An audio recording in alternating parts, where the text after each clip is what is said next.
Ben ürəyində qaldı, deyil, sonra sözüm yarışı qaldı. Yox, qışqıra-qışqıra danışır, ay sonra. Elə o gündəmdir də. Mən qışqıra-qışqıra danışmıram. Mənim diapazonum budur, özün də gözəl bilirsin, teatrda bu. Mahnılarda diapazonumu görürük. Biz teatrda özündə yaxşı bilirsən. Bəkdən danışmağa Məni ilə neçə illəri çalışmışsan da bir teatrda bir səhnə bölüşmüşük. Bəli. Bizdə üzərimizdə belə mikrofon olmur. Biz möhkəm danışırıq ki, nəinki ön sıralar, arxa sıralarda belə bizi eşitsinlər. Sən qəşəng kino aktrisasan və orada da belə qışqırmaq, bəkdən danışmaq ehtiyac yoxdur. Sadəcə olaraq mən... Sən də bunları çox gözəl bilirsən. İradım odur ki... Amma hər verişdə bir lo salırsan ki, gündəmdə olasan da... Mən yetim canım, bay əgər mən lo salıramsa... Sən sosial verişdən sonra, sona bir lo olur, sosial şəbəkələri haranı açıram sona, haranı açıram sona. Bax, gözəl vurğuladı bayaq, Elgiz nə idi? Dedi, kadr arxasında hamı gəlir məni qızışdırır. Hə Elgiz, bunu deyirlər, belə deyir. Sonradan deyir, onlara söz verəndə hamı çəkilir. Mən amma ömür boyu elə olmamışam. Mən necə varsa, neyi necə düşünürəmsə... Sonra da ortada biz qalırıq. Hamı qaçır, gizlənir. Hələ o günləri bir deyim, qaladaydıq. Baxdıq, 5-6 aktrisa belə oturmuşduq, baxdıq, çıxanda biz sakit durduq, bu dözmədi. Dedi, deyirəm, gəl bu yana da, nəyvə lazım, gəl bu yana da. Aləm dəydi bir-birinə, sözün dedi, rejissorun çıxdı bayra. Yəni, deməyim odur ki, gəlib verişdə sakit duranda, belə ağıllı danışanda bu gündəm olmur. Mən durum burada elimlə, təhsildə, açdım bir dənə YouTube kanalı, psixologiyadan danışdım, oxumuşam da, indi güya. Atoba baxan olmadı. Elə ki, o demək deyil ki, danışmaq lazım deyil. Lazımdır, razıyam. Bizdə də burada elmi söhbətlər olur. Görürsünüz ki, müəyyən məsələ, xüsusilə bu xəstəliklərlə bağlı danışırıq. Ondan sonra bildiklərimizi deyirik, o mütləqdir. Televiziya həm də maarifləndirir. Bəli, mütləq. Amma indi bunun da öz qədəri var da. Bir çox müğənnilər, mən onların demək, kölgədə qalmaların günahkarı özləridir. Niyə görə? Gəlib oturdum.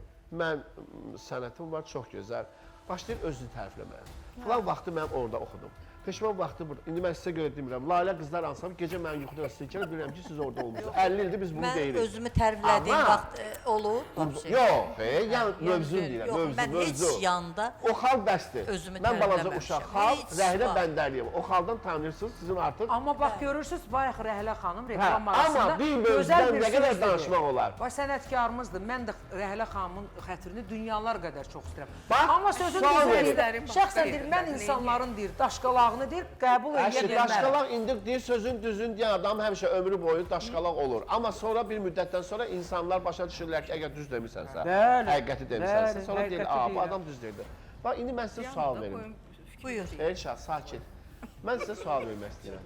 Bax, neçə gündür bu bayağı müğənnilər, bayağı ifaçılar, məsələlər, adları hallanır.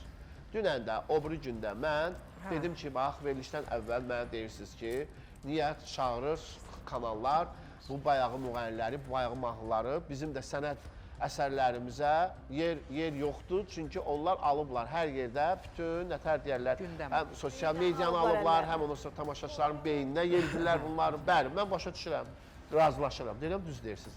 İndi deyirəm ki, gəlin bu adamlara biz qadağa qoyaq. Bu adamlar bizim efirlərdə olmasın. Tardı getdi, harada gedirlər, getsinlər. Ay, sağ ol. İndi deyirəm, yaxşı, əsas məsələ, gəlin təyin edək. Kimləri biz bu siyahıya daxil edək. Elə bil ki, qurbağa gölünə daşı atdım. Sakitcə otur, bayaq verilişdən az qala mənim saçımı yonurlar. Deyirəm, deyin də, adını deyim, mən də səhərdən əgər o adamları çağırsam, məndən pis adam yox. Axı, onlar üz-üzə gəlirlər o adamlarla, özlərini pis eləmək istəmirlər. Onda davul danışma. Əzizim, mən çağırmamağa qarışa bilmərəm, əzizim. Amma müəyyən yox sənət insanlarına,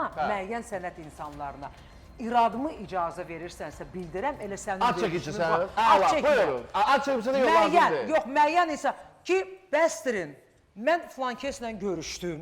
Flankeslə ayrıldı. O başqa mövzudur. O da var, düz deyirsən. O da var, ifrat dərəcədə. Olmaz. Bəli. Bu tərbiyəsizliyi təbliğ olunmasıdır. Cavan qızların tərbiyəsi pozulur. Onlar deyirlər ki, əgər bir müğənni hamı tanıdığı qadın çıxıb efirdə belə danışırsa, demək bu normal bir şeydir. Hətta o günləri gördük ki... Gedim mən deyirəm, mənim neyimə lazımdır ki, özümü, abrumu, həyamı saxlayıb oturum, düzdür? Gündəmi neçə gün zəbt elədi. Və bir də ki, çox xahiş edirəm, bu Türk kanallarında yayımlanan serialları öz həyatınıza yansıtmayın. O bir həyat hekayəsidir. Orada olan hadisələr real, düz deyin, reallığı əks etdirənlər də var, Bəziləri amma bəli, var. olmaz. Bu serial bir nətər deyərlər, bir adamın düşüncəsinin məhsuludur. Orada olan obrazlar, ondan sonra orada olan xarakterlər. Təxəyyüldür də, Yəni yazışı siz bunu təxəyyüldür, həyatınızda bəli, təkrarlamayın. senarisi təxəyyüldür. Artıq görürsünüz çox böyük geniş şəkildə bu əxlaqsızlığı təbliğ edən Əlbəttə ki, atam olmaz. bu seriallarla bağlı artıq ölçülər götürülür. Bu müğənni keçir, İndi o biri ilə görüşür, o biri müğənni haqlıdır. gedir oyuna və Böyüklərimiz, çıxardırlar bunu efirdə başlayırlar ağsaqqallarımız, danışmağa. abidçəklərimiz, Səfrəniyə hələ çıxardır. gənclərin özü də Bəli. biz bilirsiniz indi çətin idi, qabaqlar çətin idi. İndi ictimaiyyətin fikrini öyrənmək çox asandır. Baxırıq ki, hamı öz fikrini bildirir, öz nətər iradlarını bildirir.